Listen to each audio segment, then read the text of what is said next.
El reino de Dios y el reino de los cielos. Tomo 1, capítulo 10. Los falsos profetas.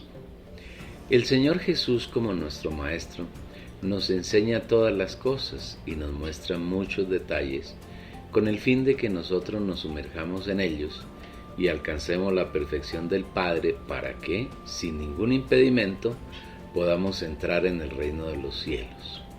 Es por esto que en los siguientes versículos, que son requisitos para que podamos ganar el reino de los cielos, nos advierte acerca de los falsos profetas. Guardaos de los falsos profetas que vienen a vosotros con vestidos de ovejas, pero por dentro son lobos rapaces. Por sus frutos los conoceréis. ¿Acaso se recogen uvas de los espinos o higos de los abrojos? Así, todo árbol bueno da buenos frutos, pero el árbol malo da frutos malos. No puede el buen árbol dar malos frutos, ni el árbol malo dar frutos buenos. Todo árbol que no da buen fruto es cortado y echado en el fuego. Así que, por sus frutos los conoceréis. Mateo capítulo 7, versículos 15 al 20. Creemos conveniente aclarar que los falsos profetas de los que habla el Señor en este pasaje de la Biblia no hace referencia a personajes famosos que se han anunciado como profetas en el pasado y que se anuncian en el presente como tales, porque de ellos se sabe de su falsedad. Personajes tales como Buda, Confucio, Mahoma y Zoroastro, entre otros, porque cualquier creyente que tenga aunque sea un poquito de luz del Señor sabe que son falsos. Cuando el Señor habla de falsos profetas se refiere a aquellos que fungen de ser profetas, siervos de Dios, enviados y tantos títulos, entre comillas divinos, que están en la iglesia engañando a los falsos creyentes de los que está lleno el cristianismo contemporáneo y también a los pocos creyentes genuinos que están inmersos en esa religión. Observe bien lo que dice el Señor al respecto de ellos. Vienen a vosotros con vestidos de ovejas, pero por dentro son lobos rapaces. ¿Quiénes son vosotros en el pasaje? Indudablemente son los creyentes genuinos. A ellos vienen los falsos profetas con un disfraz de ovejas, pero en su interior son lobos carroñeros que dispersan, matan y despedazan. El Espíritu Santo complementó esta advertencia por medio de nuestro hermano Pablo cuando nos previno: porque yo sé que después de mi partida entrarán en medio de vosotros lobos rapaces, que no perdonarán al rebaño. Y de vosotros mismos se levantarán hombres que hablen cosas perversas para arrastrar tras sí a los discípulos. Hechos capítulo 20, versículos 29 y 30. Observe bien, lector oyente, que los lobos rapaces vestidos de ovejas no están fuera del rebaño, sino que han entrado en él con una apariencia de ovejas. Esto quiere decir que no es fácil identificarlos. Parecen creyentes genuinos, parecen hijos de Dios, pero en verdad son emisarios de Satanás. Estos entran y no perdonan al rebaño, sino que lo dispersan y lo matan, y hacen que los mismos hijos de Dios se opongan a Dios y se hagan sus enemigos. Pero eso no es lo más delicado y engañoso, sino que el Espíritu Santo continúa hablando. Y de vosotros mismos se levantarán hombres que hablen cosas perversas para arrastrar tras sí a los discípulos. De entre los mismos creyentes del seno de la iglesia se levantan hombres habladores de cosas perversas y harán partidos de los discípulos. Observe el cristianismo de hoy, que está dividido en millones de grupos, de sectas y de, entre comillas, iglesias, cada uno siguiendo a esos hombres habladores de perversidades. Guarde estas palabras en lo más profundo de su corazón. Toda palabra que se habla entre los hermanos que no procede de la boca del Señor, que no es revelada y hablada por Él lógicamente por medio de los miembros del cuerpo, es un hablar perverso, no es un hablar del Señor, y sí un hablar del diablo, que usa a los falsos profetas vestidos de ovejas, pero interiormente constituidos como lobos rapaces que han venido de fuera o que se han levantado de entre los hijos de Dios para engañar, para pervertir, para destruir, para robar y para matar a los santos. De ellos debemos guardarnos. El Señor advirtió sobre esta eventualidad, hablando de los tiempos del fin, que tendrán como característica especial el levantamiento de falsos profetas y falsos cristos. Porque vendrán muchos en mi nombre diciendo, yo soy el Cristo, y a muchos desviarán, y muchos falsos profetas se levantarán y extraviarán a muchos. Observe cuidadosamente que los falsos cristos y los falsos profetas desviarán y extraviarán a muchos, tomado de Mateo 24, capítulo 5, versículos 5 y 11. Seguramente no ha habido una época en la historia de la humanidad en la que se haya levantado tanta falsedad como la época actual. Las multitudes en el mundo van tras cantantes de moda y deliran tras deportistas afamados, y sufren y gritan desaforadamente por ellos, y algunos hasta se suicidan. Mucha gente es, entre comillas, hincha de un equipo de fútbol, de básquetbol, de béisbol y de otros deportes, y viven y mueren por su equipo. La televisión presenta cíclicamente ciertos personajes que se convierten en ídolos de los hogares, y especialmente los niños centran su vivir en las acciones de esos ídolos. Una enorme cantidad de líderes de sectas religiosas arrastran a multitudes a adorar seres ficticios, detrás de los cuales están los ángeles caídos y los demonios. La gente vive desesperada por comprar, por tener cosas. Los poderosos amos del mundo, en contubernio con Satanás, dividen el año en temporadas estacionales donde la gente se desenfrenan, viven en orgías y en disoluciones, épocas como la Navidad, que es una fiesta totalmente pagana, idolátrica y opuesta al Señor. El nuevo año es una orgía más en la que nada se agrada al Señor. Fiestas como el Día del Padre, el Día de la Madre, el Día de Amor y Amistad, el Halloween y tantas otras en que las multitudes son incitadas al delirio, al pecado y a alejarse de Dios. Lo mismo ocurre con la llamada Semana Santa y todas las fiestas religiosas pregonadas por el catolicismo y el protestantismo. Pero como en el mundo hay una buena cantidad de seres que aborrecen las anteriores actitudes, entonces Satanás trabaja por el lado de las religiones, para atrapar a quienes no puede atraer por los medios que hemos hablado, y vemos muchas sectas religiosas llenas de falsedad, donde se levantan los que fungen de ser el Cristo, profetizando el fin del mundo, como ocurre en las muy afamadas profecías mayas, en la que se afirma que el mundo se acabaría el 21 de diciembre de 2012. Pasó esa fecha y nada de lo predicho ocurrió. ¿Qué obtienen con esas mentiras? Llenar a la gente de temor en espera del día profetizado. Como no ocurre nada de lo predicho, porque todas son falsedades propaladas por falsos profetas, lograrán que la gente se aleje más de Dios y hasta lo vituperen.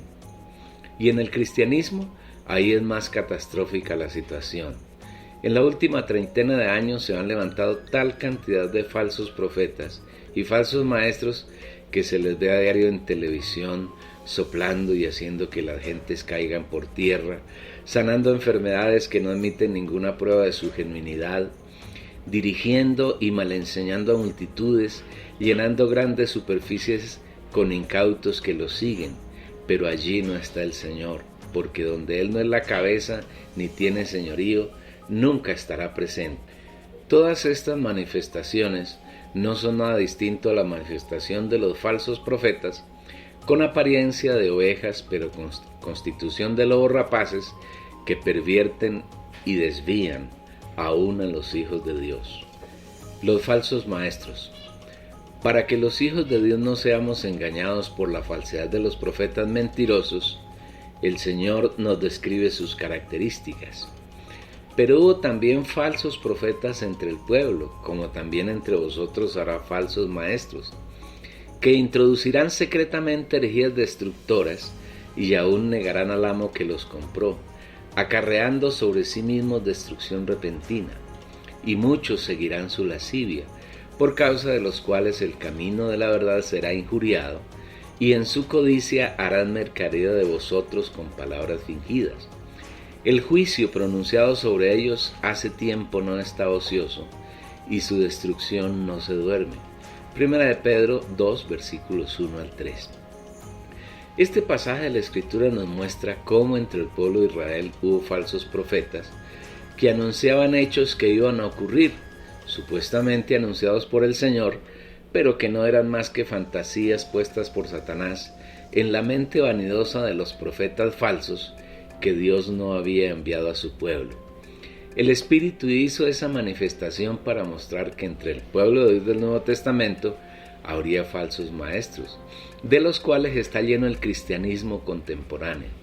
Aunque hemos tratado el tema de estos falsos maestros en el libro de la degradación de la iglesia, el Señor nos impulsa a tratarlo de nuevo para advertirnos y para que nos cuidemos de los falsos maestros, falsos profetas y falsos cristos que han llenado la tierra de mentiras, y para que siendo cuidadosos no perdamos el reino de los cielos al que nos ha llamado el Señor.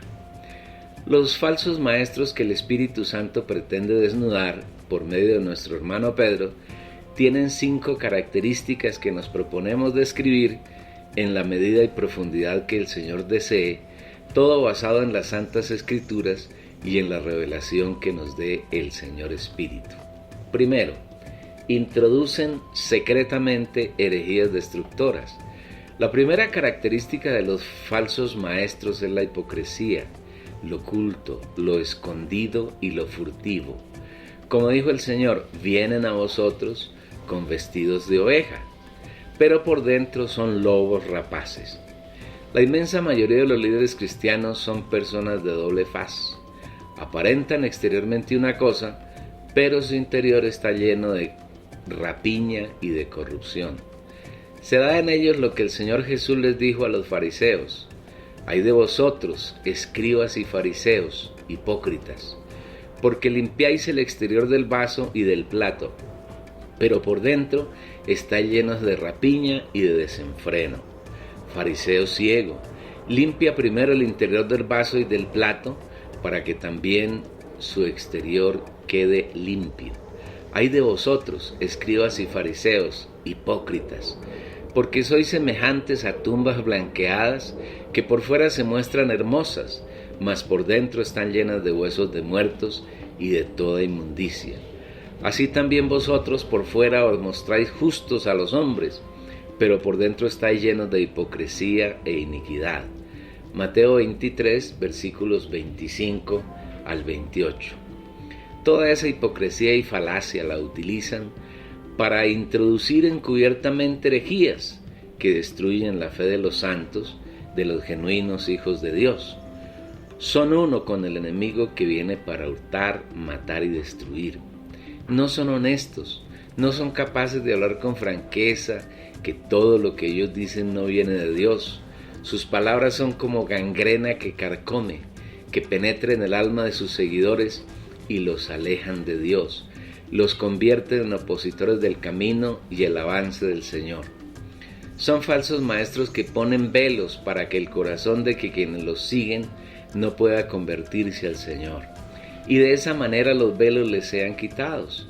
Al permanecer los velos no pueden ver, y por no ver andan sin rumbo, sin meta, deambulan por la vida sin tener un camino ni un punto a donde llegar. Debido a que las herejías que introducen son encubiertas, sus seguidores no pueden ver el daño que les están haciendo y viven convencidos de que están agradando al Señor, cuando en verdad su vida y sus acciones rechazan totalmente al Señor, estorban su marcha, están andando por el camino espacioso y se oponen al avance del Señor. En el cristianismo hay tantas doctrinas salidas del alma de los líderes, y todas son herejías que no edifican, que no consuelan ni dan aliento a quienes las oyen. Más adelante veremos qué es, qué habla y cómo vive un profeta que ha sido constituido por el Señor. Segundo, niegan al Señor que los compró. Los falsos maestros y falsos profetas que pululan en el cristianismo viven desesperados por llenarse de fama, por conquistar seguidores y por ser el centro de sus congregaciones. Ni ellos han aprendido a seguir al Señor y tampoco pueden enseñar a los hermanos a seguirlo. levantan congregaciones en torno a su nombre y a sus doctrinas mentirosos, y algunos hasta se atreven a decir que son Jesús hecho hombre. Como hijos de Dios que amamos a nuestro Señor, tenemos que entender que Él es el Señor, que Él fue quien realizó el proceso de redención a nuestro favor y que Él es el centro de la iglesia y de nuestro vivir debe girar en torno a Él. Cualquier hombre que se levanta como líder de una congregación, así sea un creyente genuino, por el hecho de intentar ocupar el lugar del Señor, ya es un falso maestro. Y con su actitud está negando al Señor. La iglesia solamente tiene una cabeza, es el Señor Jesucristo. Un cuerpo que pretenda tener más de una cabeza es un fenómeno, es antinatural y es anormal. Aunque los líderes del cristianismo afirman no ser la cabeza de sus congregaciones, con sus actitudes demuestran todo lo contrario y se erigen como las cabezas visibles de sus, entre comillas, iglesias. Toda esta degradación tiene un origen, la Iglesia Católica Romana, donde se afirma y se enseña que el Papa es la cabeza de la Iglesia, que es sucesor de Pedro y que es el vicario de Cristo en la tierra. Todas juntas son las mentiras más falaces que ha inventado el diablo. La Biblia es muy clara al afirmar que la cabeza de la iglesia es el Señor Jesús. La Biblia no habla nada de un vicario de Cristo en la tierra, y mucho menos de que Pedro haya sido papa, y aún menos que haya una línea de sucesión en el papado. Toda esta enseñanza es diabólica y de ella ha tomado buena cuenta el protestantismo, en donde sus líderes se convierten en pequeños papitas, negando al Señor que los rescató. Las predicaciones y las enseñanzas de los falsos maestros son producto de su imaginación, pero nunca en ellos hay un hablar con revelación ni visión que procedan del Espíritu Santo, sino que su propia mente carnal inventan fábulas que pervierten el alma de quienes los escuchan y los siguen. Nadie os prive de vuestro premio, afectando humildad y culto a los ángeles, entremetiéndose en lo que no ha visto, vanamente hinchado por su propia mente carnal, y no haciéndose de la cabeza, en virtud de quien todo el cuerpo nutriéndose y uniéndose por las coyunturas y ligamentos, crece con el crecimiento que da Dios. Colosenses 2, 18 y 19. Los falsos maestros pretenden, entre comillas, edificar a sus seguidores hablando de lo que nunca han visto, llenos de vanidad en su mente puesta en la carne. Los grandes líderes se jactan de haber tenido determinadas visiones que supuestamente el Señor les ha mostrado en particulares circunstancias, visiones en las cuales basan, entre comillas, su ministerio y la forma de proceder en la obra que están haciendo. Hace un poco de tiempo se veía uno de esos líderes afamados dando un mensaje por la televisión en el que decía más o menos lo siguiente: un día de mi vida tuve un accidente y fui atacado por un maleante que me propinó algunas puñaladas. Una de ellas me interesó el corazón. Lógicamente el diagnóstico médico era muerte inminente, así es que penetré en un túnel formado por ángeles y fui avanzando por él para llegar a la presencia del Señor. Un poco antes de llegar al cielo oré a Dios y le dije: Señor, yo no he hecho nada por ti, dame una oportunidad de hacer tu obra.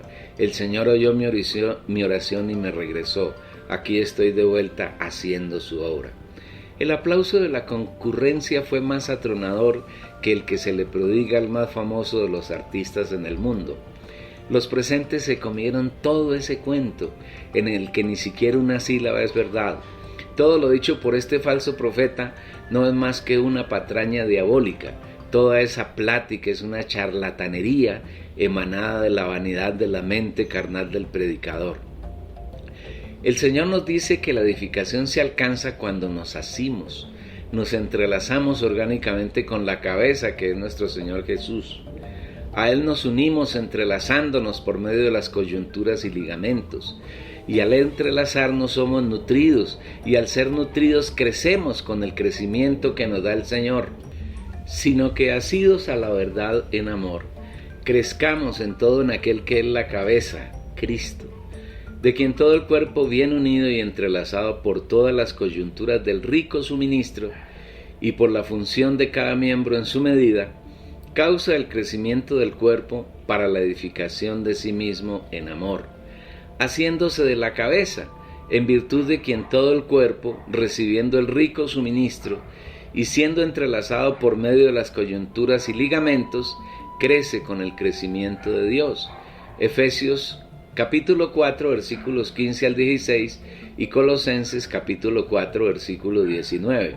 En otras palabras, cada creyente debe entrelazarse, unirse con la única cabeza que es el Señor. Haciendo así, tenemos garantía de ser nutridos y de crecer. Y en la medida que somos nutridos, podemos ser instrumentos, coyunturas y ligamentos para transmitir esos nutrientes a otros hermanos. Los nutrientes son las riquezas insondables de Dios. En otras palabras, los nutrientes son el Señor mismo, no las fábulas cargadas de mentiras que a diario inventan los falsos maestros, vanamente hinchados en su mente carnal. Los falsos maestros que introducen encubiertamente herejías destructoras en medio de los hijos genuinos de Dios y que niegan al Señor que los rescató, basan sus enseñanzas en un gran número de preceptos negativos, que no son más que mandamientos de hombres, que aunque tienen cierta reputación para tratar el cuerpo con dureza, en nada ayudan a producir una transformación en el alma de quien los practica. El Señor confirma esto en los 4 últimos versículos de Colosenses 2. Si habéis muerto con Cristo en cuanto a los rudimentos del mundo, ¿por qué, como si vivieseis en el mundo, os sometéis a preceptos tales como no manejes, ni gustes, ni aun toques? Cosas todas que se destruyen con el uso, en conformidad a mandamientos y enseñanzas de hombres. Tales cosas tienen a la verdad cierta reputación de sabiduría en culto voluntario, en humildad y en duro trato del cuerpo, pero no tienen valor alguno contra los apetitos de la carne. Versículos 20 al 23. Todas estas ordenanzas que pretenden dar un duro trato al cuerpo, pero que nada pueden contra los apetitos de la carne, son inventivas de la mente carnal de los líderes del cristianismo, que someten a sus feligreses a mandamientos de hombres. Algunos grupos cristianos prohíben que la mujer use determinada ropa, que el hombre se deje crecer la barba. Otros prohíben consumir ciertos alimentos. Otros no permiten que en sus cultos se sienten cerca hombres y mujeres, sino que deben sentarse separados. En fin, hay tantos preceptos que de nombrarlos tendría que separar un capítulo especial de este libro. Como este tema no produce ninguna vida ni edificación en el lector, es preferible que cada quien busque revelación y visión en su espíritu y vea cuánto engaño ha introducido Satanás en el cristianismo. Terminamos este apartado diciendo lo que el Señor afirma en su palabra que está en la Biblia: acarreando sobre sí mismos destrucción repentina. Segunda de Pedro 2, versículo 1. La destrucción de esos falsos maestros vendrá de un momento a otro. El Señor lo cumplirá. Tercero, muchos seguirán su lascivia. El cristianismo contemporáneo está regentado, gobernado, guiado y dirigido en su totalidad por falsos maestros. Lea detenidamente y entienda lo que dice el Señor. Y muchos seguirán su lascivia o sus disoluciones. Segunda de Pedro 2:2. Ponga atención al adverbio de cantidad muchos. Este quiere decir que la mayoría seguirán sus disoluciones o lascivias. No son pocos ni unos cuantos, sino muchos, la mayoría. En el mundo de hoy, con más de 7.500 millones de habitantes, se calcula que unos 2.200 millones son cristianos, es decir, alrededor de una tercera parte de los habitantes de la tierra se precian de llamarse seguidores de Cristo, pero la inmensa mayoría de ellos son falsos creyentes. El catolicismo romano y el catolicismo ortodoxo oriental reúne cerca de 1.500 millones de seguidores y todos están cegados por la idolatría.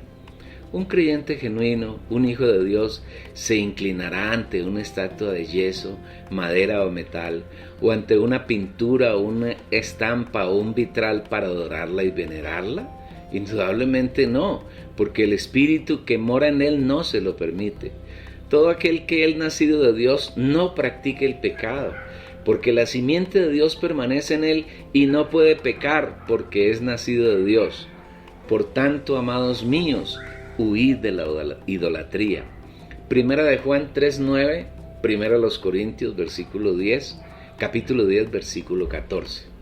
Es fabuloso ver la histeria que produce el Papa cuando semanalmente se asoma al balcón del Vaticano, que está frente a la llamada, entre comillas, Plaza de San Pedro, y los millones de seguidores que lo adoran cuando visita los diferentes países de la tierra. Dominicalmente son millones de seres engañados que van a las misas en las parroquias de los barrios de las ciudades a adorar una o varias estatuas, que no son nada distinto a ídolos, detrás de los cuales están Satanás, los ángeles caídos y los demonios, y un sacerdote que induce soterradamente a adorar al rey del reino de las tinieblas y a sus principados, autoridades y huestes espirituales de maldad. Por su lado, en el protestantismo, donde hay más de 700 millones de seguidores, los pocos hijos genuinos de Dios que están en medio de ellos, pues la mayoría son falsos creyentes, tienen muchos velos que les impiden ver al Señor, porque se han enceguecido siguiendo a los líderes, a sus organizaciones, a sus ministerios particulares y a sus enseñanzas de hombres. Algunos de estos líderes han logrado que cientos de miles de personas sigan su lascivia. Algunos pretenden ganar millones y cuando hacen esfuerzos mancomunados logran llenar ciertas superficies donde albergan algunas decenas de miles de devotos. Se cumple así a cabalidad la palabra liderada por el Espíritu Santo: muchos seguirán su lascivia. No crea, querido lector, que las multitudes son señal de aprobación de Dios. Después de que el Señor anduvo en esta tierra y sanó a miles e hizo muchas señales, en el aposento alto había solamente 120 hermanos, genuinos hijos de Dios, y Pablo dice que después de resucitado apareció a unos 500 hermanos. Al Señor en verdad no le agradan las multitudes, porque ellas son fácilmente arrastradas por los falsos maestros y sus intereses son muy cambiantes.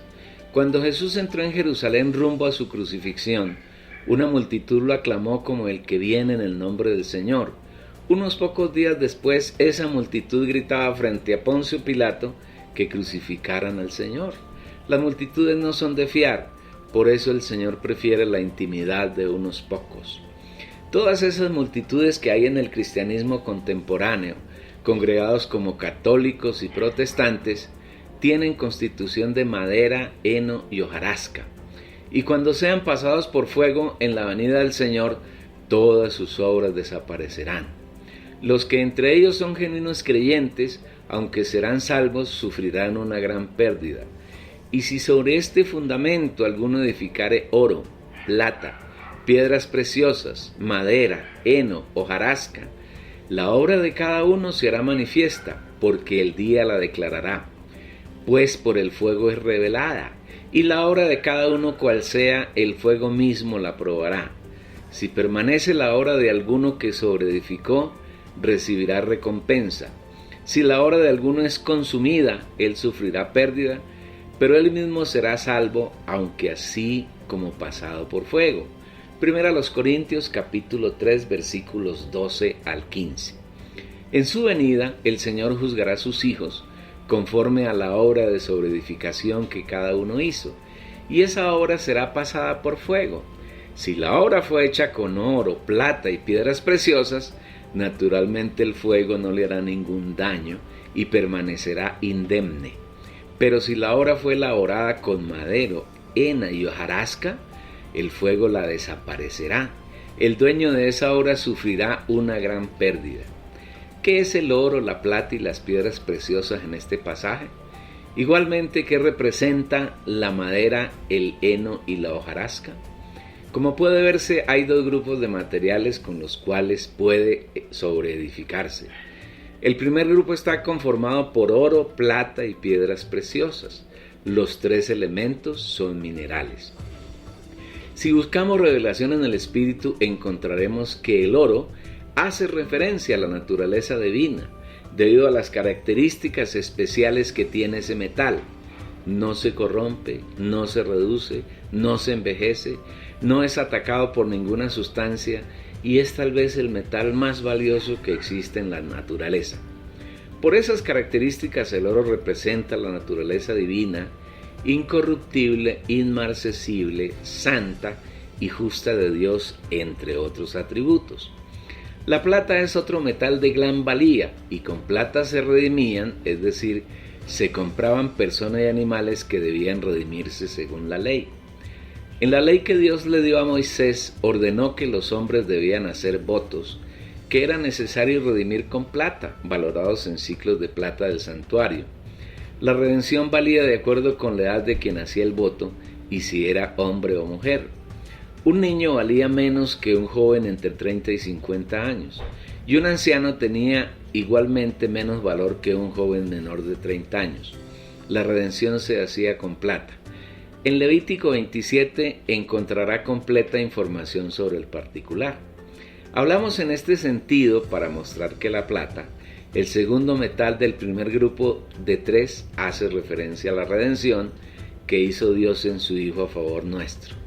Esa redención, en la medida que la hacemos nuestra realidad, nos transformará en perlas preciosas, que junto con el oro y las piedras preciosas son los 3 elementos de los que está constituida la Nueva Jerusalén como consumación final y máxima de la obra de redención.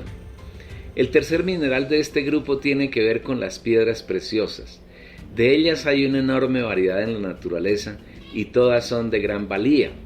La ciencia nos dice que las piedras preciosas no han existido siempre, sino que debido a un proceso que sufren ciertos materiales en la naturaleza, llegan a convertirse en piedras preciosas.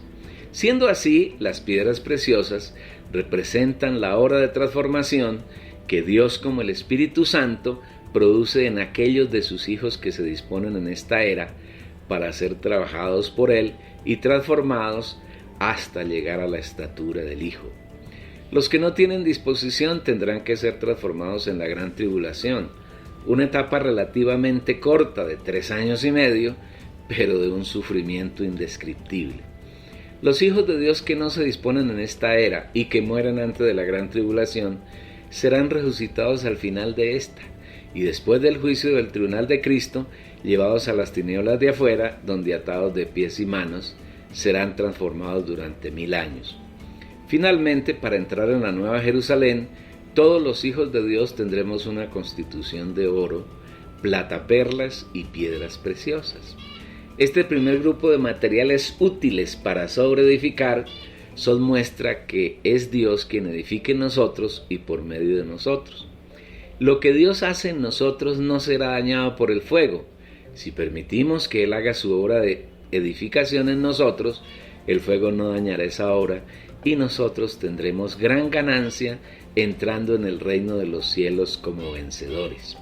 El segundo grupo de materiales para la sobreedificación está conformado por madera, heno y hojarasca. Los 3 componentes de este grupo son vegetales, y el vegetal hace referencia a la naturaleza humana no transformada, la naturaleza humana natural. La madera es otro de los materiales con que algunos sobreedifican. Aunque hay maderas de excelente calidad muy útiles en la construcción de edificios, también son un magnífico combustible cuando se someten al fuego y su duración es muy limitada. Con el tiempo se pudre y las edificaciones hechas con ellas se derrumban. El heno es utilizado como forraje para alimentar ganado, especialmente en la época de invierno, y está conformado por gramíneas y leguminosas muy secas y procesadas, de muy bajo valor nutricional. En países con estaciones no hay una manera distinta de alimentar a los animales domésticos durante el invierno, pues debido a la nieve no se puede producir otra clase de alimento para ellos. Esta es una manera poco adecuada de alimentar el ganado, pero no se consigue una mejor forma en la estación invernal. La hojarasca, que es el tercer componente de este grupo, está formado por las hojas secas que caen de los árboles y que no representan ningún beneficio para la naturaleza, ni para el hombre ni los animales. Simplemente la hojarasca es el fin del ciclo de vida de los vegetales. Cuando a la hojarasca se le pone fuego, arde con mucha fuerza y desaparece en un tiempo muy breve. Teniendo claridad sobre los componentes de los dos grupos de materiales con que cada uno puede sobreedificar, podemos obtener revelación acerca de lo que el Señor quiere decirnos en este pasaje. Hay algunos santos hijos de Dios que han tenido revelación y han visto que es el Señor quien está edificando. En ellos y con ellos la iglesia que es su cuerpo. Ellos se disponen cada día en el trono de la gracia para que el Señor agregue su naturaleza divina, santa, justa, amorosa, llena de luz y de vida, y en la medida que el Señor se va agregando a ellos, se van convirtiendo en oro, plata, perlas y piedras preciosas. Y antes de morir o antes de la gran tribulación, estarán completamente transformados en su corazón, y el Señor los resucitará como el Hijo varón y los arrebatará a su trono, o si están vivos serán transformados en un instante y también llevados al trono de Dios como las primicias. Hay otros hijos de Dios, creyentes genuinos, que son la mayoría de los que viven hoy en la tierra, que se han sometido a los líderes, que son falsos maestros, y están edificando con materiales que perecen en el fuego, como la madera, el heno y la hojarasca. Ellos pretenden edificar en su naturaleza humana, en su alma no transformada, porque eso hacen los líderes de las congregaciones cristianas. Aunque algunos son nacidos de nuevo, redimidos por el Señor, no permiten que sea el Señor quien hace su obra en ellos, sino son ellos quienes pretenden hacer sus obras para el Señor, con la convicción equivocada de que Él se agrada de sus obras. El Señor no tiene ningún placer en esas obras, porque son hechas según la naturaleza humana, caída y no transformada. Si bien es verdad que la madera embellece una construcción, que le da un aspecto de belleza especial, también es cierto que la madera se pudre y se destruye muy pronto, y si llega a ser víctima del fuego, desaparece tan rápido como un suspiro. Exactamente eso ocurrirá en el tribunal de Cristo, con las obras que están haciendo los líderes del cristianismo y sus seguidores. Tienen una apariencia muy bonita, son grandes y muy vistosas, cadenas de televisión, grandes edificaciones, muchos seguidores, fama internacional, entre otras, que desaparecerán como desaparece la flor de la hierba. Si hablamos del heno, aunque sirve para alimentar el ganado en la temporada invernal, su valor nutricional es escaso. Todas las predicaciones y enseñanzas que los líderes cristianos imparten a sus feligreses no tienen ningún valor espiritual. Su contenido son fábulas salidas de una imaginación prolífica, pero sin revelación ni visión que viene del espíritu, sino que por el contrario, el alma de esos líderes es usada por el diablo para engañar a las concurrentes.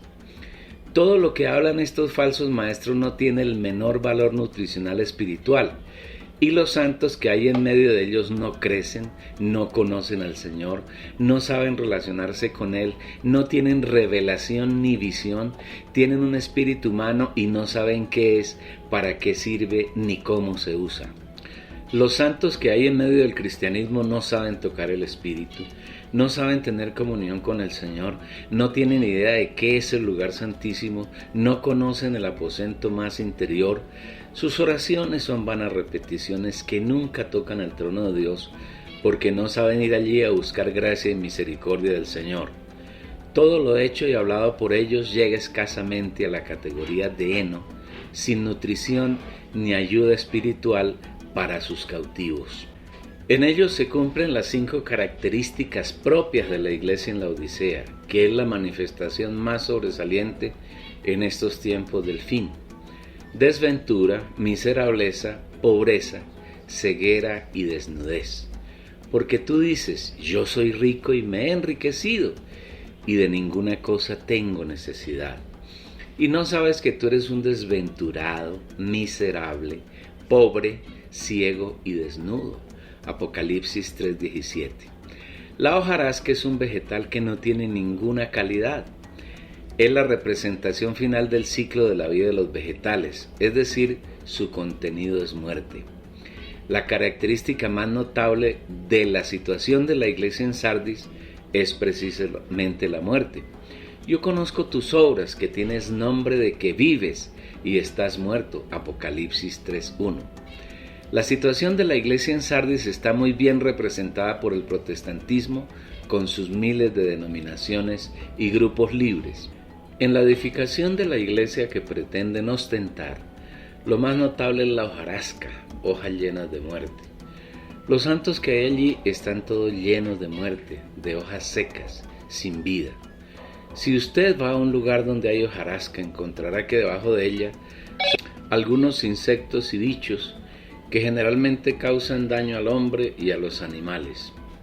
Si algún pastor o líder de congregación llega a oír y leer este libro, yo le ruego en el nombre del Señor Jesús que lo lea completo, que no se sienta rechazado, atacado o estigmatizado.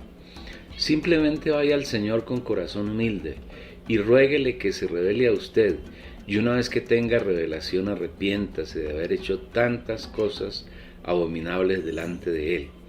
Pídale que lo perdone por tratar de edificar con madera, heno y hojarasca, y suplíquele que de hoy en adelante Él sea quien lo edifique con su naturaleza divina, que aplique su redención y lo transforme en oro, perlas y piedras preciosas. Tal vez usted, pastor o líder con cualquier mote, sea un creyente genuino. Tal vez usted, engañado por Satanás, ha creído que el Señor lo ha puesto como líder de una congregación. Pero eso no es más que un engaño del enemigo. El Señor se reserva el liderazgo de la iglesia solamente para Él. Nosotros somos miembros de su cuerpo, que debido a su gran misericordia nos ha hecho partícipes de su naturaleza y de su vida divina. Pero Él no nos ha mandado a edificar ni a liderar, porque Él es quien edifica, quien gobierna y quien lidera. Es tiempo de arrepentirse yendo a Él. Tal vez usted, pastor, reverendo, entre comillas, ungido, líder, sea un falso creyente. Ya deje de ser uno con Satanás. Vuélvase al Señor y ruéguele que lo redima, que lo salve, que le dé su espíritu, que lo haga uno de sus hijos. Él es misericordioso y perdonador. Tal vez usted pueda escapar de la terrible condenación que le espera si sigue engañando, usando fraudulentamente el nombre del Señor. Cuarto, el camino de la verdad es injuriado. Tanto los falsos maestros como sus muchos seguidores han hecho y hacen que el camino de la verdad sea injuriado o blasfemado, por causa de los cuales el camino de la verdad será injuriado. Segunda de Pedro 2:2. Hemos visto una y otra vez que el camino es nuestro Señor Jesucristo, que en Él y por Él debemos andar, que no hay un camino diferente para llegar al Padre, que fuera de Él no podemos conocer al Padre, que sin nuestro Señor Jesús no podemos conocer ni hacer la voluntad del Padre, y que si no hacemos su voluntad será imposible entrar en el reino de los cielos. Solamente poniendo los ojos en Jesús podemos correr con paciencia la carrera frente a la cual nos ha puesto el Señor. Si no somos cuidadosos en seguirlo a Él como el camino, nos desviaremos y perderemos, y nunca llegaremos a la meta. Ser vencedores y reinar con el Señor en el reino de los cielos de 1000 años.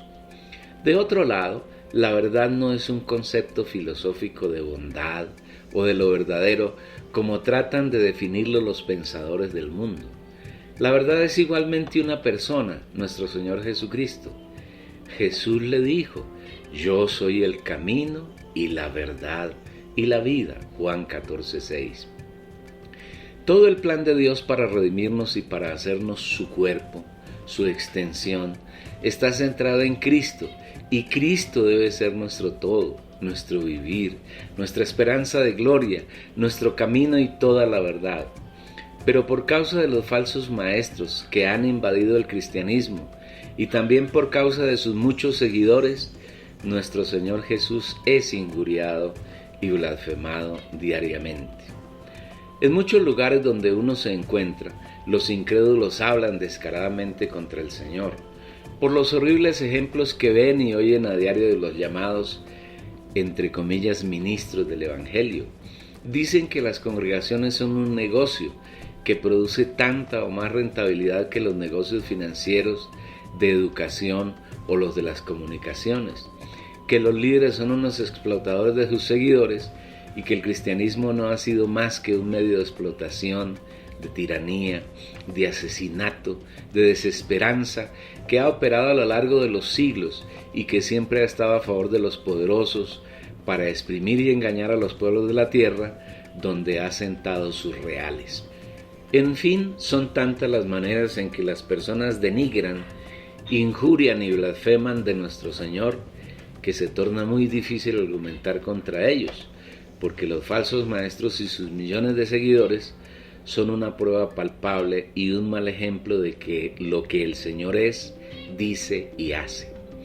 Estos falsos maestros y sus feligreses se han hecho uno con Satanás para estorbar el plan de Dios, para que las gentes no crean en Él, para que no vean el hermoso plan de redención que Él ha ejecutado a su favor y para que se refugien en Él, porque piensan que el Señor está en toda la falsedad que dicen y hacen los falsos ministros. Es por eso que el Señor, apreciado lector oyente, ha venido en este día a tocar a su puerta, para que ya no siga más ese camino de desenfreno y disolución a la que lo han inducido los miles de falsos maestros que hoy dirigen los cientos de miles de, entre comillas, iglesias cristianas, católicas y protestantes. Él desea sacarlo del insano redil en que Satanás lo ha metido, y una vez haya oído su voz y haya salido de allí, lo siga a Él como el único y genuino pastor y Señor. Sea valiente, tome oportunamente la decisión de seguir al Señor y no sea más un medio por el cual el Señor es injuriado, vituperado y blasfemado.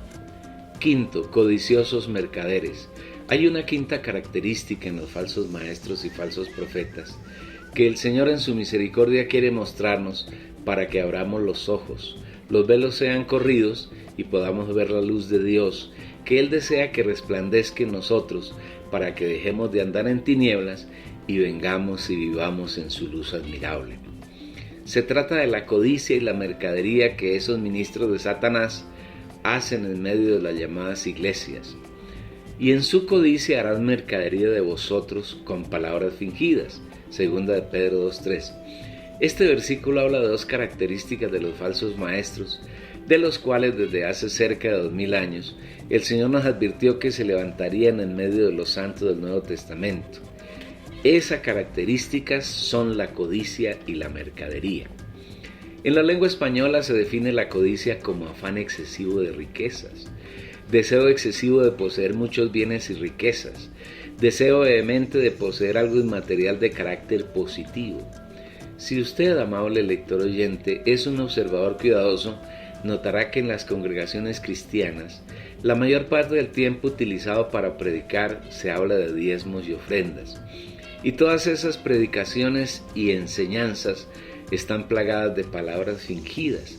Es decir, aparentemente se extraen de la Biblia y pareciera que las palabras salidas de la boca de los falsos maestros fuesen palabras enseñadas por Dios, pero no es así. El cristianismo contemporáneo se ha convertido en uno de los más poderosos negocios que hay sobre la tierra. Diariamente miles de falsos profetas que lideran las miles de congregaciones cristianas venden a sus seguidores una cantidad inmensa de intangibles que les producen como renta ingentes ganancias económicas. La mayor parte de las predicaciones están encaminadas a pedir a los congregados que reten a Dios, entregando ciertas cantidades de dinero para que vean que Dios les devolverá por centenares y millares lo que han dado para, entre comillas, la obra del Señor. Esos falsos maestros han desarrollado técnicas para llegar a los corazones de los incautos congregados y exprimirles todo lo que más pueden, hablando de diezmos, ofrendas, semillas y un sinnúmero de dádivas que según su, entre comillas, interpretación de la Biblia, Dios ha ordenado dar a su pueblo. Otros se inventan miles de triquiñuelas para vender cosas que afirman tener que ver algo con el Señor Jesús. No es extraño ver en congregaciones la venta de pequeñas porciones de aceite ungido, frascos que supuestamente contienen agua del río Jordán donde Jesús fue bautizado, agua bendita y otras cosas que no merece la pena mencionar más. El hecho cierto es que estos falsos maestros se enriquecen, usurpando los bienes de quienes los siguen. Y lo más triste es que para lograrlo falsifican la palabra de Dios, lo cual no es propio de los hijos de Dios que lo siguen a Él y hablan su palabra genuina. Pues no somos como muchos que medran adulterando la palabra de Dios, sino que con sinceridad, como de parte de Dios y delante de Dios, hablamos en Cristo. Segunda a los Corintios 2:17. Todas estas actitudes son manifestaciones claras de los dirigentes de las iglesias cristianas de hoy, por medio de las cuales el Señor advierte a sus hijos, los creyentes genuinos, para que dejen de seguir a esos líderes, a sus ministerios particulares, a sus organizaciones, a sus disoluciones, a su avaricia y a su mercadería. Tenga en cuenta, apreciado lector oyente, que el Señor dice que la mercadería que hacen estos falsos maestros la hacen con palabras fingidas. Es decir, en ellos usted nunca oirá palabras de sinceridad y de verdad, lo que quiere decir que todo su hablar es mentiroso, propio de Satanás, con apariencia de verdad. El Señor se lo está advirtiendo. Una vez que hemos descrito las características de los falsos maestros, los falsos profetas y los falsos cristos de que habla el Señor en uno y otro pasaje de la Biblia, volvemos a Mateo 7 para dar conclusión a este tema de los falsos profetas. Guardaos de los falsos profetas que vienen a vosotros con vestidos de ovejas, pero por dentro son lobos rapaces. Por sus frutos los conoceréis. ¿Acaso se recogen uvas de los espinos o higos de los abrojos? Así, todo buen árbol da buenos frutos, pero el árbol malo da frutos malos. No puede el buen árbol dar malos frutos, ni el árbol malo dar frutos buenos. Todo árbol que no da buen fruto es cortado y echado en el fuego. Así que por sus frutos los conoceréis. Mateo 7, versículos 15 al 20. La primera mentira que el Señor desnuda aquí concerniente a los falsos profetas tiene que ver con el vestido. Todos sabemos que el vestido es la expresión exterior de lo que hay en el interior del hombre, y ese vestido puede ser muy engañoso. En el caso de los falsos profetas, exteriormente parecen ovejas, pero interiormente son lobos rapaces. En el Antiguo Testamento las ovejas eran catalogadas como animales limpios, útiles para ofrecer sacrificios de olor grato al Señor. Igualmente son de gran utilidad para el hombre, ya que con su carne y su leche proveen alimento y con su lana y su piel le proveen vestido y abrigo. Por su lado, los lobos son animales rapaces, depredadores, que matan a otros animales para sobrevivir y son carroñeros. Les gusta comer muerte y están llenos de muerte. En la Biblia, el Señor llama a los suyos como ovejas y los compara con esos animales por las características especiales que tienen las ovejas. En primer lugar, las ovejas son animales rumiantes, es decir, mastican una y otra vez la comida. Nuestra comida es el Señor Jesús y su palabra. Debemos tener la práctica de masticarla, disfrutarla, degustarla y saborearla una y otra vez, hasta que se convierta en nuestro alimento que nos nutre, nos sacia, nos conforta y nos alimenta. Una vez que las ovejas han rumiado suficientemente el pasto, lo convierten en leche, carne, piel y lana, todos útiles para alimento de los hombres, vestido y abrigo. Nuestro vivir de rumiar al Señor y su palabra, de digerirlo como nuestro alimento, debe convertirse en alimento para nosotros y para otros. Debemos suplirnos mutuamente con leche y alimento sólido para que crezcamos unos y otros y así cumplamos el plan del Señor. Las ovejas son animales limpios, no comen carroña, no comen nada que tenga que ver con la muerte. Ese debe ser nuestro vivir. Como creyentes genuinos, como hijos de Dios, que tratamos de complacerlo y agradarlo, debemos evitar todo contacto con la muerte. Las personas que están en el mundo generalmente tienen un vivir y un hablar lleno de muerte. En cuanto sea posible, debemos evitar contaminarnos con el vivir de ellos. El Señor nos advierte que los falsos profetas vienen a nosotros con disfraz de ovejas, lo cual quiere decir que en apariencia, en su porte exterior, parecen ser hijos de Dios, pero en su constitución interior son lobos rapaces. Los lobos son depredadores, es decir, ciegan la vida de otros animales para vivir, matan para lograr su subsistencia. Así son los falsos profetas, matan espiritualmente a sus prosélitos, porque son carroñeros. Todo lo que sale de sus corazones es muerte, nunca hablan una sola sílaba que contenga revelación de Dios, que produzca vida eterna en quienes los oyen. Son ciegos, guías de ciegos. Sus enseñanzas son doctrinas de demonios y la Biblia nos advierte en uno y otro lugar acerca de ellos.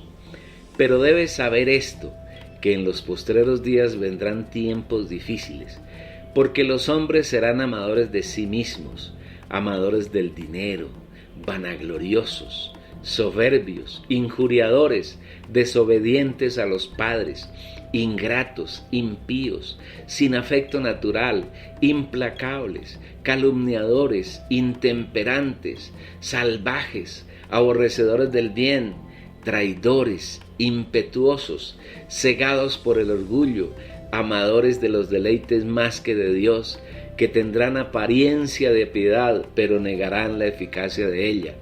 De estos apártate, porque vendrá tiempo cuando no soportarán la sana enseñanza, sino que teniendo comezón de oír, se amontonarán maestros conforme a sus propias concupiscencias, y apartarán la verdad del oído, y se volverán a los mitos.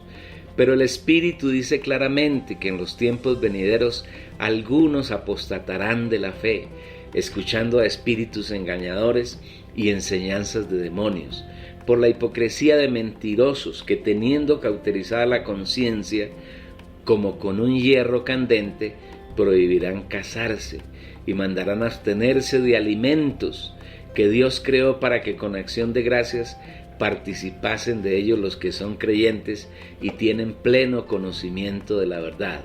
Segunda a Timoteo, capítulo 3, versículos 1 al 5, capítulo 4, versículos 3 y 4, y primera a Timoteo, capítulo 4, versículos 1 al 3. Para el cristianismo y para los creyentes genuinos que hay en su seno, es muy difícil identificar a los falsos profetas, porque ellos afirman ser enviados por Dios y casi siempre se hacen acompañar por señales milagrosas falsas que embelezan a sus seguidores. No obstante, el Señor nos muestra una prueba que es irrebatible: los frutos que producen esos falsos profetas. Por sus frutos lo conoceréis.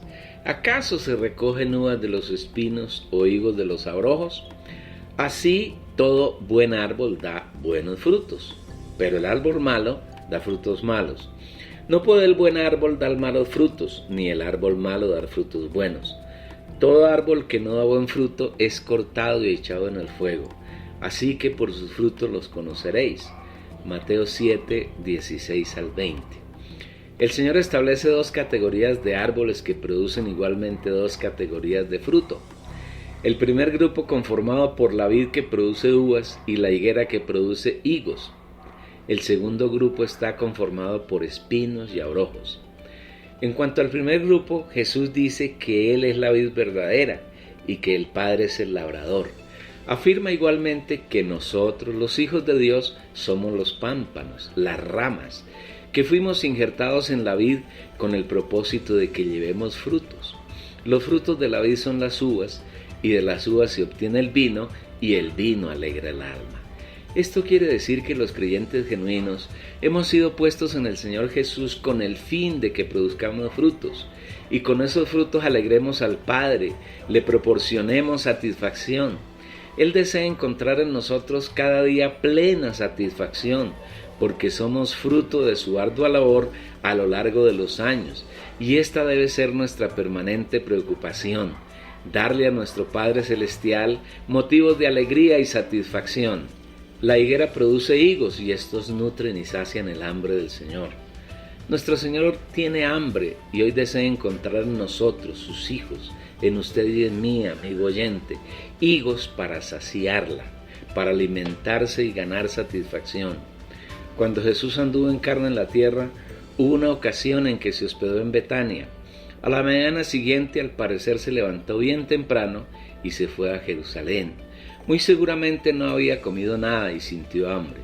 Cuando el Señor vio cerca del camino una higuera, pensó que los higos que ella debía tener solucionarían su necesidad.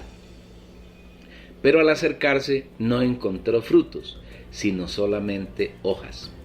Y dejándolo salió fuera de la ciudad a Betania y pasó la noche allí. Por la mañana, cuando venía a la ciudad, tuvo hambre, y viendo una higuera cerca del camino, vino a ella, y no halló nada en ella sino hojas solamente. Y dijo: nunca jamás nazca de ti fruto. Y al instante se secó la higuera. Mateo 21, versículos 17 al 19. Así son todas las congregaciones del cristianismo, que son regentadas por falsos maestros, falsos profetas y falsos cristos. Están llenas de hojas, llenas de apariencia, pero el Señor no encuentra nada en ellas con que pueda alimentarse, saciarse y satisfacerse. Los falsos maestros y falsos profetas, a cambio de uvas e higos, producen espinos y abrojos. Los espinos hacen referencia a una extensa variedad de árboles y arbustos que comprende más de 200 especies, la mayoría de las cuales son espinosas y no producen frutos que sean útiles para la alimentación de hombre y animales, sino que por el contrario, el contacto con ellas de unos y otros produce heridas y daños en la piel. Por su parte, los abrojos, aunque en el lenguaje moderno tiene más de una connotación, creemos que el Señor se refiere a una planta herbácea rastrera, perjudicial para las sementeras y que produce un fruto esférico y espinoso, también conocido como cardo. Espiritualmente hablando, el Señor nos advierte que nada provechoso hay en los falsos maestros y falsos profetas que hoy dirigen y manipulan las miles de congregaciones del cristianismo. Las grandes obras de estos falsarios no producen ni pueden producir nada que agrade al Señor, nada que los satisfaga y nada que los sacie. Todo lo que ellos producen causa daño a la obra que el Señor mismo está realizando y a la cual nos está llamando para que caminemos con Él, cooperemos en su avance y nos preparemos como las primicias para que Él pueda venir a esta tierra, tomar posesión de los reinos de ella y acabar de una vez por todas con esa obra maldita que Satanás ha desarrollado fraudulentamente por cerca de 6,000 años. Usted, querido lector oyente, es quien decide ahora de parte de quién quiere estar. Si desea seguir a los falsos maestros, falsos profetas y falsos cristos, o si prefiere seguir al Cordero por donde quiera que va. Profetas y maestros genuinos. Como hemos hablado de falsos profetas y falsos maestros, no haríamos bien si dejásemos de hablar qué y quién es un genuino maestro y un genuino profeta. Para entenderlo, veamos lo que dice el Señor en su palabra acerca del tema. Y Él mismo constituyó a unos como apóstoles, a otros como profetas, a otros como evangelistas y a otros como pastores y maestros. Efesios 4:11. Debemos aprender a mirar la palabra detenida y detalladamente, para que el Señor pueda revelarnos cada uno de los pormenores en ella contenidos. Usted, apreciado lector oyente, puede notar que en el versículo transcrito dice que Él mismo constituyó, y no dice que fueron elegidos democráticamente por la congregación, ni que fueron graduados en un instituto bíblico o que asimismo se autoproclamaron, sino que el Señor los constituyó y los dio a la iglesia. Los que se autoproclaman siempre resultan falsos, como ocurrió en Éfeso en el relato de Apocalipsis 2:2. Y has probado a los que asimismo se dicen ser apóstoles y no lo son, y los has hallado mentirosos. La potestad de constituir hermanos como apóstoles, como profetas, como evangelistas y como pastores maestros es exclusiva del Señor. A nadie la ha delegado. Un ejemplo de constitución lo encontramos cuando el Señor, después de haber pasado la noche orando, llamó a 12. En aquellos días él fue al monte a orar y pasó toda la noche orando a Dios. Y cuando era de día, llamó a sus discípulos y escogió a 12 de entre ellos, a los cuales también llamó apóstoles: a Simón, a quien también llamó Pedro, a Andrés su hermano, Jacobo, Juan, Felipe, Bartolomé, Mateo, Tomás, Jacobo hijo de Alfeo, Simón llamado Celote, Judas hermano de Jacobo y Judas Iscariote, que llegó a ser el traidor. Lucas 6, 12 al 16. Otro ejemplo aparece en Antioquía de Siria, donde había 5 hermanos que eran profetas y a la vez maestros. Y si eran maestros también eran pastores, porque pastor y maestro son 2 funciones que siempre recaen en la misma persona. Había entonces en la iglesia que estaba en Antioquía profetas y maestros: Bernabé, Simón el que se llamaba Níger, Lucio de Cirene, Manaén el que se había criado junto con Herodes el tetrarca, y Saulo. Hechos capítulo 13 versículo 1. ¿Qué hacían estos 5 hermanos en la iglesia que estaba en Antioquía?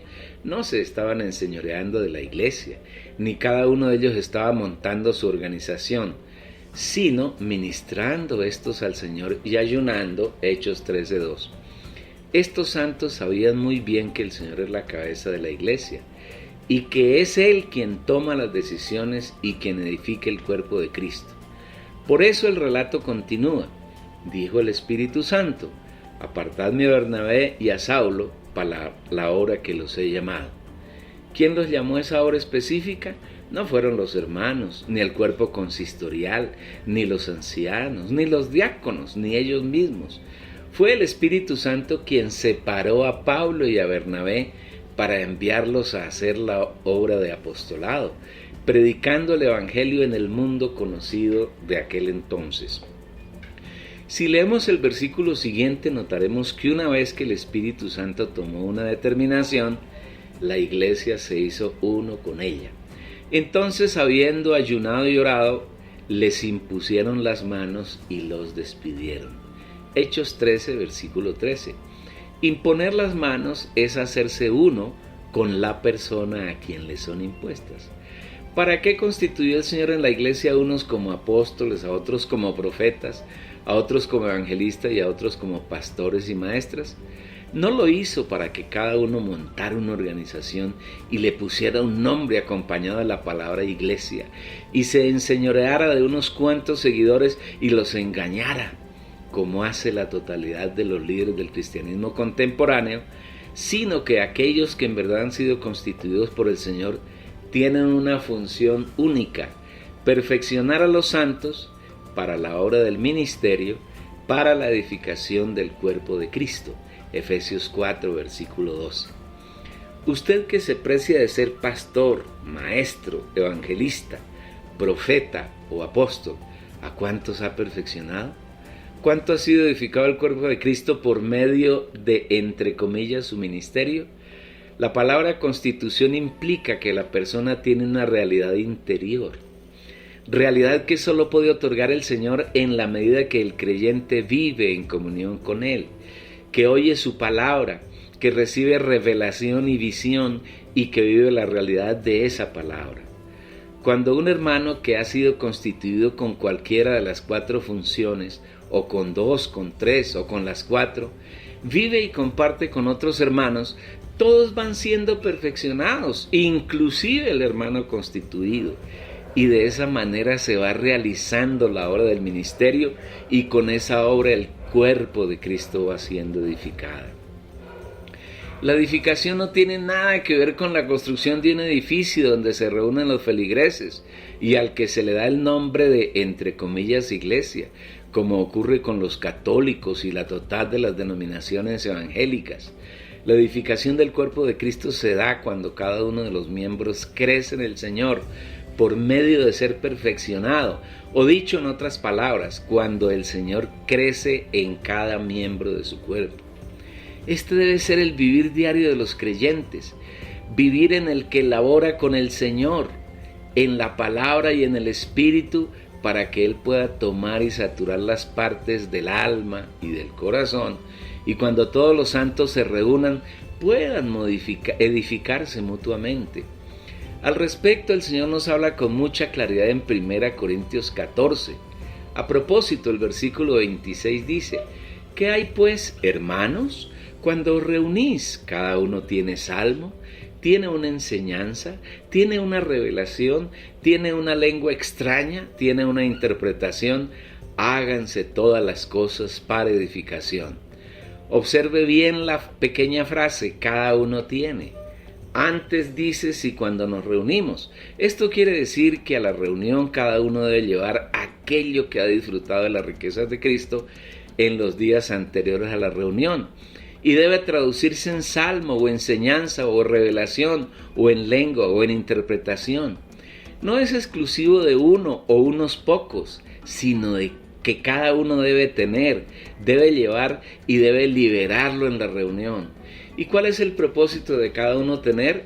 No es para lucirse, no es para mostrarse, no es para llenarse de fama, no es para sobresalir, no es para despertar la envidia de los demás, tampoco para ser admirado, sino que el Señor nos manda: háganse todas las cosas para edificación. Todo lo que se hace en la reunión de la iglesia debe hacerse con el único objetivo de que el Señor pueda edificar su cuerpo en y con nosotros. El Señor nos aclara más en cuanto a los profetas, que hablen 2 o 3, y los demás disciernan, juzguen.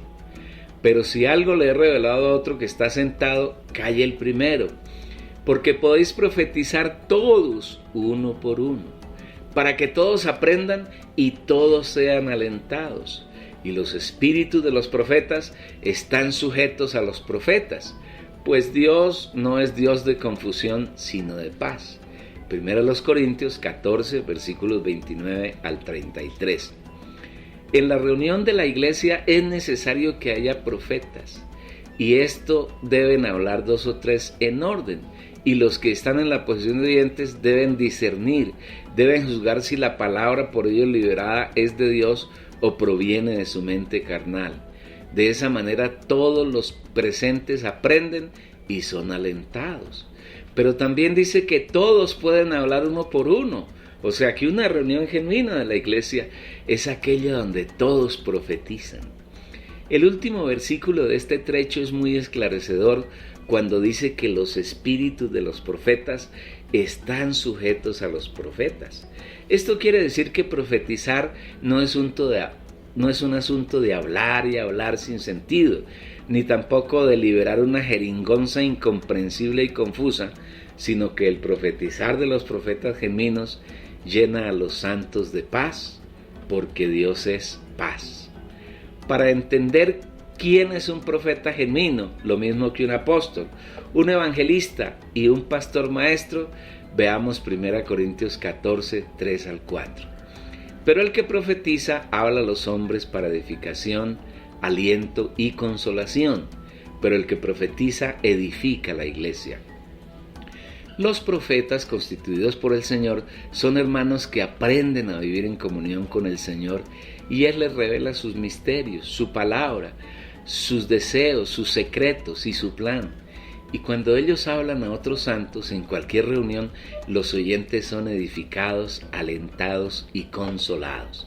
El resultado de todo esto es que la iglesia es edificada. Esperamos que estas palabras ayuden a los lectores oyentes a desnudar a los falsos profetas que han llenado el cristianismo y que engañan aún a los genuinos hijos de Dios que hay en ese medio. Es hora de volver el corazón al Señor Jesucristo, permitir que Él quite los velos que hay y que permita a todos sus hijos ver sus realidades y salir para venir a Él y seguirlo solamente a Él. Se acerca el día en que los falsos profetas serán cortados y echados en el fuego. No sea usted uno con ellos y no se haga partícipe de su condenación. Todo árbol que no da buen fruto es cortado y echado en el fuego. Mateo 7, 19. Observe bien sus frutos y no coma más la muerte que ellos propalan. Así que por sus frutos los conoceréis.